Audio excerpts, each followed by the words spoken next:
Hello friends, welcome to my channel teaching by Ansari. तो आज हम क्लास 8th का जो है बल यानी कि बल को इंग्लिश में क्या कहते हैं, फोर्स बोलते हैं, तो उसके बारे में पढ़ने वाले हैं। तो आप लोग बताइए, आप लोगों के मन में क्या आ रहा है बल वर्ड सुन के, बल शब्द सुन के क्या विचार आ रहा है, क्या सोच रहे हैं आप लोग, बल किसको कहते हैं? तो आप लोग फटाफट सोचिए और बताइए। तो यहाँ पे देखिए बल लिखा हुआ। बल किसको कहते हैं? जब कोई भी वस्तु अगर से रखी है, अगर हम मान लीजिए ये जो है मार्कर यहाँ पे रखा हुआ है, अगर हम इसको सोचें कि ये हिल जाए अपनी जगह से, इधर से यहाँ से ये यहाँ पहुँच जाए, तो ये पहुँच सकता है। जब तक हम इस पर कोई बल अप्लाई नहीं करेंगे ये खसक नहीं सकता है ना, इधर नहीं आ सकता है। अगर हम इस पर मान लीजिए थोड़ा सा ही ऐसे बल लगाएंगे तभी ये अपनी जगह से रिप्लेस होगा। तो अगर आप इसको खींचना चाहते हैं तब भी आपको बल अप्लाई करना पड़ेगा। तो इसका डायरेक्शन जो है चेंज करने के लिए आपको कहीं ना कहीं बल लगाना पड़ेगा। तो बल किसको कहते हैं कि जो है किसी चीज़ को अगर मान लो आप धक्का दे रहे हैं, आप बात मार्कर का ही नहीं है, आप किसी भी चीज़ को अगर आप अपने छोटे बहन भाई को अगर आप उसको धक्का दे रहे हैं तो बल ही तो लगा रहे हैं। ऐसे तो है नहीं कि वो अपनी जगह से ऐसे खिसक जा रहा है। आप कोई भी काम कर रहे हैं, लाइफ में कुछ भी कर रहे हैं, जा रहे हैं, आ रहे हैं, चल रहे हैं, दौड़ रहे हैं, तो आप कहीं ना कहीं बल अप्लाई कर रहे हैं, बल लगा रहे हैं, तभी आप जो है वो उस काम को कर पा रहे हैं। आप कभी कभी जो है घर की अपनी सेटिंग चेंज करते हैं तो सारे सामान को उठा के इधर रख देते हैं, दूसरा सेटिंग चेंज कर देते हैं, तो क्या होता है, बल का ही आप यूज करते हैं। बिना बल लगाए तो कोई काम होगा नहीं। तो बल जो है, आई होप आपको समझ में आ गया होगा। जैसे मान लीजिए कि ये यहाँ पे एक गेंद रखा हुआ है, अब ये गेंद यहाँ पे रखा है, अब ये यहाँ पे ऐसे रखा हुआ है। देखिए अब अगर हम चाहें कि ये बल अपनी जगह से यहाँ पहुँच जाए, अगर हम इसको मान लें कि ये बिंदु ए है और ये बी है, अगर हम इसको सोचें कि ये यहाँ से यहाँ तक पहुँच जाए, तो अब हमको ऐसे तो ये चला नहीं जाएगा जब तक हम इस पर कोई बल अप्लाई नहीं करेंगे। तो अगर हम इस पर थोड़ा सा ही ऐसे बल अप्लाई कर दिए तो ये खिसक गया। अब ये तो ऐसे कंटिन्यू चलते जा रहा है। तो अगर हम सोचें कि नहीं अब ये रुक जाए, तो फिर हम यहाँ पे बिंदु बी पे ये रुक जाए, तो ये यहाँ से आया यहाँ तक गया, अब हम यहाँ पे फिर बल अप्लाई कर दिए तो ये यहाँ पे रुक गया। तो बल क्या होता है कि अगर आप जब तक किसी वस्तु पे कोई बल, कोई फोर्स, कोई धक्का उसको नहीं देंगे अपने हाथ से या फिर किसी चीज़ की सहायता से आप नहीं करेंगे, तो वो अपनी जगह से जो है रिप्लेस नहीं होगा। अब बल जो है हम पढ़ लेते हैं कि बल का डेफिनेशन क्या होता है। तो देखिए इसका डेफिनेशन लिखा हुआ है कि बल किसी वस्तु पर लगने वाले धक्के को क्या बोलते हैं, अभिकर्षण भी कह सकते हैं। तो किसी वस्तु पर लगने वाले धक्के, अभिकर्षण या खिंचाव को क्या बोलते हैं, अपकर्षण भी बोलते हैं, को बल कहते हैं। तो बस इसका एकदम एक लाइन का छोटा सा डेफिनेशन है और ये बहुत इम्पोर्टेंट भी है, आ भी सकता है, तो ये याद भी रहना चाहिए। देखो बल क्या होता है ये तो हर किसी को पता है कि हाँ बल होता क्या है, लेकिन उसका जो है एग्जैक्ट डेफिनेशन क्या है, उसको हम कैसे अगर कोई पूछे तो बता सकते हैं, तो ये भी जानना ज़रूरी है। तो इसीलिए आप इसको एक ही लाइन का है, इतना बड़ा है नहीं, अगर आप इतना ही याद रखेंगे तो इसी की हेल्प से उसको जो है एक्सप्लेन कर पाएंगे। तो किसी वस्तु पर लगने वाले धक्के, अभिकर्षण या खिंचाव, अपकर्षण को बल कहते हैं। अब देखिए एग्जाम्पल के लिए यहाँ एक जो है कोई वस्तु रखी हुई है। अब ये जो वस्तु रखी हुई है तो इसमें क्या लिखा है, वस्तु पर लगने वाले धक्के या खिंचाव को बल कहते हैं। तो अभी तो ये ऐसे अपनी जगह पे रखी हुई है जहाँ रखी है। अगर हम इसको चाहेंगे कि ये बीच में रखी हुई है, इसको हम बिंदु ए तक ले जाएं, तो हमें जाहिर सी बात है कि इसको ऐसे धक्का देना पड़ेगा। अब ये वस्तु तो बहुत भारी है, तो इस पर भी डिपेंड करता है कि हम कितना बल लगा रहे हैं। तो अगर हम इसको ऐसे धक्का देंगे, ये तो खिसक ही नहीं रहा है, और हम जो है इसमें लिखा भी है डेफिनेशन, तो जाहिर सी बात है अगर आप याद रखेंगे तो आप फटाक से आपको अच्छे से समझ में आ जाएगा। तो जब हम इस पर धक्का लगाएंगे बहुत ज़्यादा, जब मैंने इस पर फोर्स अप्लाई किया, बहुत ज़्यादा धक्का लगाया, तो ये जो है खिसक के बिंदु ए तक चली जाएगी। तो बस यही चीज़ इसमें लिखा हुआ है। अब ये बिंदु ए पे तो पहुंच गई ये वस्तु। अगर हम इसको सोचें कि हम इसको खिंचाव को भी तो बल कहते हैं, या तो धक्का लगाओ या तो फिर खिंचाओ। तो अभी तो हम इधर से धक्का लगाए तो ये बिंदु ए पे पहुंच गया। अब अगर हम चाहें तो फिर इधर से धक्का लगाएं तो ये बिंदु पी पे अगर चाहें तो इसको हम पहुंचा सकते हैं ऐसे ऐसे करके। लेकिन इसमें तो लिखा है कि सिर्फ धक्के को नहीं, खिंचाव को भी अपकर्षण बल कहते हैं, मतलब खिंचाव को भी बल कहते हैं हम। तो फिर अगर मान लो ये यहाँ पे ए पे रखा है तो हम इसको ऐसे ऐसे ऐसे ऐसे धक्का करके यहाँ तक बी तक ले गए, अब ये बी पे पहुँच गया वस्तु, है ना। लेकिन अब हम यहाँ पे चलिए देखते हैं कि हम खिंचाव को भी बल कहते हैं। तो अगर हम इधर से इसको खींचेंगे, अब देखिए हम धक्का तो नहीं लगा रहे हैं ना, बी से इसको हम अपनी तरफ ए के तरफ लेके आ रहे हैं, तो हम इसको ऐसे खींच रहे हैं। वस्तु तो बहुत भारी है, खींची ही नहीं जा रही है, तो हम इसको धीरे धीरे धीरे धीरे धीरे धीरे खींच के लाएंगे और बिंदु ए तक ले आएंगे। तो ये क्या हो गया, बस इतना ही आपको याद रखना है। वैसे तो आपके समझ में भी आ गया होगा कि किसी वस्तु पर लगने वाले धक्के यानी कि अभिकर्षण और खिंचाव यानी कि अपकर्षण को बल कहते हैं। अब अगर मान लो ये वस्तु यहाँ पे रखी हुई है और ये बिंदु जो है ये सी हो गई, इसको हम बिंदु सी मान लेते हैं। अब इसको हम चाहें तो इधर भी खींच सकते हैं। अगर हम इसको बिंदु सी पे लेके आए तब भी हमको बल ही लगाना पड़ा है। अगर हम इसको चाहें कि हम इसको उठा लें तब भी इस पे बल ही लगाना पड़ा। तो बिना बल के इसको हम यहाँ से यहाँ तक नहीं ला सकते जब तक कि हम इसको कोई बल अप्लाई नहीं करेंगे। तो अगर ये अगर चल रही है, अगर हम इसको सोचें कि हमें रोकना पड़ेगा, तब भी हम जब इसको रोकेंगे, ऐसे हाथ हटाएंगे, तभी ये रुक जाएगा। तो इस तरह से आपको आई होप अच्छे से समझ में आ गया होगा कि बल किसे कहते हैं। तो अब चलिए देखते हैं कि बल के परिमाण क्या होते हैं। अब चलिए देखते हैं, यहाँ पे लिखा है बल के गुण। तो बल के क्या क्या क्वालिटीज़ होते हैं, क्या क्या गुण होते हैं। वैसे तो आपको काफ़ी समझ में आ चुका होगा डेफिनेशन से, लेकिन यहाँ पे देखिए तो बल के गुण क्या होते हैं। पहला गुण यह है कि विरामावस्था में स्थित वस्तु को गतिशील करना। अब विरामावस्था क्या होता है, जैसे मान लो कि ये जो है मार्कर यहाँ पे रखा हुआ है, तो अब ये यहाँ पे रखा हुआ है, ना ये हिल रहा है, ना कोई गति कर रहा है, ना कोई मोशन कर रहा है, ये सिर्फ अपने जगह पे आराम से रखा हुआ है, ये कोई भी एक्शन नहीं कर रहा है। तो इसको क्या कहेंगे, ये विरामावस्था में है ना। तो इसमें क्या लिखा है कि विरामावस्था में स्थित वस्तु को गतिशील करना। तो अब हम जब इस पर कोई बल अप्लाई करेंगे तो ये अपने जगह से हो सकता है यहाँ पहुँच जाए, कहीं भी पहुँच सकती है यहाँ पे, जितनी हम इस पे जो है बल अप्लाई करेंगे। तो जो है कोई वस्तु मान लीजिए यहाँ पे विरामावस्था में रखी हुई है और हम उस पर जब तक कोई बल अप्लाई नहीं करेंगे तब तक तो वो नहीं हिलेगी। लेकिन बल के तो गुण वही है कि जब हम इस पे बल अप्लाई करेंगे, फोर्स अप्लाई करेंगे, तो ये जो है गतिशील हो जाएगी। तो अगर मान लो मैं इस पर थोड़ा सा बल यहाँ पे लगा देती हूँ, तो देखिए ये जो है गति में आ गई ना, ये गति में गई। अब ये डिपेंड उस पर करता है कि हम इस पर कितनी ज़्यादा जो है बल अप्लाई करते हैं। अगर हम इस पर थोड़ी सी बल ऐसे थोड़ा सा ही ऐसे करें तो ये अपनी जगह से यहाँ पे आ जाएगी। अगर मान लो यहाँ पे ये बिंदु ए है, यहाँ पे वस्तु रखी है, ये बी है, ये सी है, ये डी है।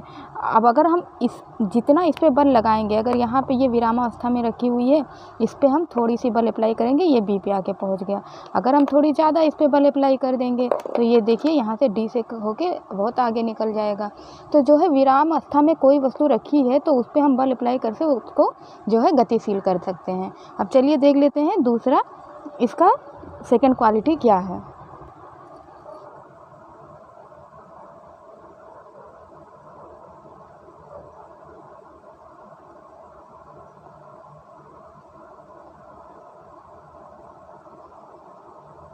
तो देखिए अब ये इसका जो है दूसरी क्वालिटी लिख दी।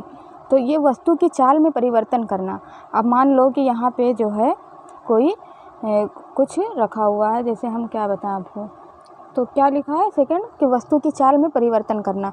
तो मान लो ये गेंद ऐसे धीरे धीरे धीरे धीरे जा रही है, अगर हम इस पे चाहें ज़्यादा बल लगा दें तो ये कितनी तेज़ देखिए चलने लगी है ना। तो बल ही तो लगाए तभी तो ये इसका चाल जो है परिवर्तन हुआ, अदरवाइज़ ये धीरे धीरे धीरे धीरे ऐसे ऐसे जो है ऐसे ऐसे चलता जाता।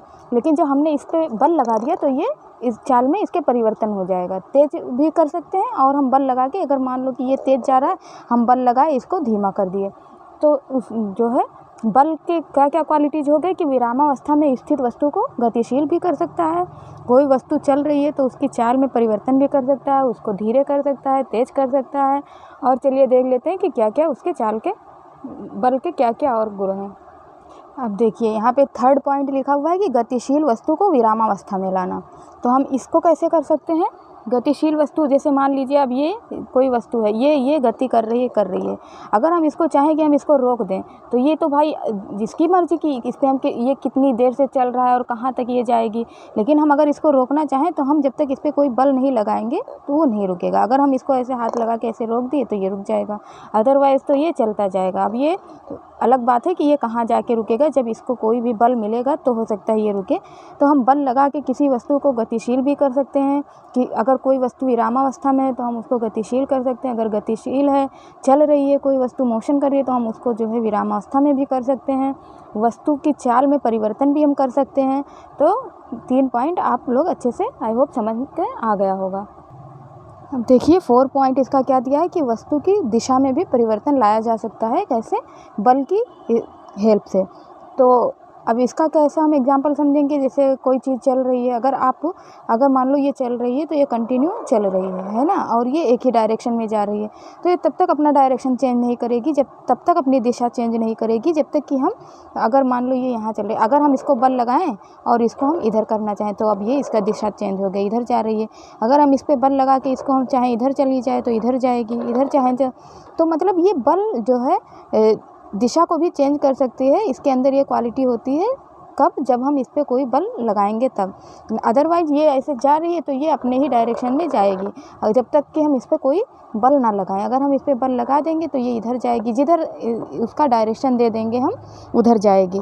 तो 4 पॉइंट हो चुके हैं, और चारों का मैंने बहुत अच्छे से आपको डीपली जो है इसका एग्जाम्पल भी दे दिया है कि विरामावस्था में स्थित वस्तु को गतिशील कर सकती है, वस्तु की चाल में भी परिवर्तन किया जा सकता है, गतिशील वस्तु को, ये दोनों तो एक दूसरे के अपोजिट ही हैं, और ये वस्तु की दिशा में भी परिवर्तन किया जा सकता है।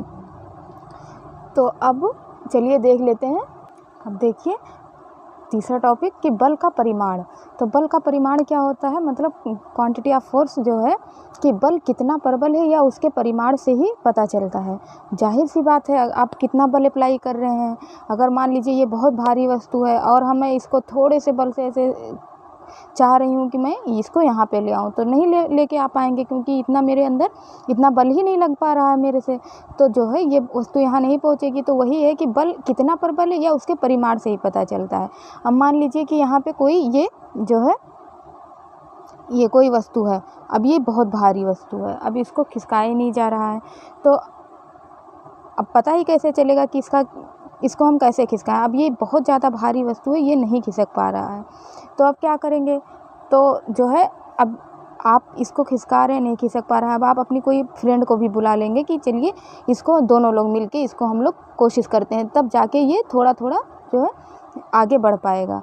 तो आप जब अकेले इसको कर रहे हैं तो ये आगे नहीं बढ़ पा रहा है, जब आपकी फ्रेंड भी आ गई तो ये थोड़ा थोड़ा सा इस पर, तो इससे ये पता चल रहा है कि बल कितना प्रबल है, इसके परिमाण से ही पता चलता है कि कितना बल लगाया जा रहा है। तो अब जब दोनों लोग इस पे बल लगाने लगे तो ये जो है अपना इस गति में आ गया, थोड़ा सा आगे बढ़ रहा है, जहाँ पे आप चाह रहे हैं इसको पहुँचा पा रहे हैं।